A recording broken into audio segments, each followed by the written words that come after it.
هاتلي يا بكرة صفحة جديدة، حط لي مصر في جملة مفيدة.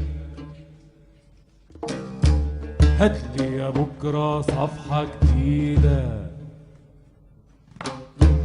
حط لي مصر في جملة مفيدة.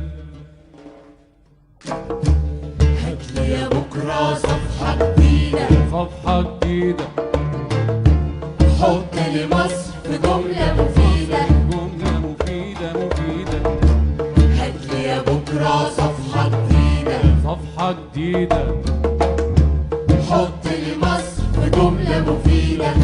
المرحلة الأولى من الانتخابات خلصت، بس لسه المشوار ما انتهاش، باقي المرحلة الثانية والمرحلة الثالثة، ولازم كل واحد فينا يثبت لنفسه ولبلده إنه مش أقل وطنية من اللي نزل وشارك في المرحلة الأولى.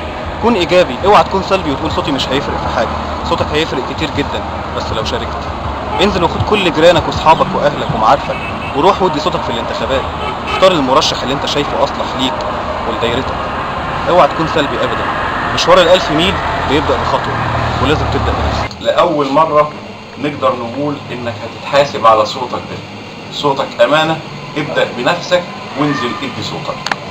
صوتك أمانة، لازم تنزل الانتخابات، ده مستقبلك ومستقبل أولادك. ابدأ بنفسك وانزل الانتخابات. مستقبلي في ايديكم، انزل حط صوتك. انا بحب مصر وانت كمان. ابدأ بنفسك وانزل ادي صوتك. ابدأ بنفسك وانزل الانتخابات. لازم تبدأ بنفسك. خلي بالك من مصر، انزل حط صوتك. مصر بتصحى وتسقي الورد وتصبح على شعب عنيد، تدي شمس في عز البرد ويغني لها تقول له عيد. مصر بتصحى وتسقي الورد وتصبح على شعب عنيد، تدي شمس في عز البرد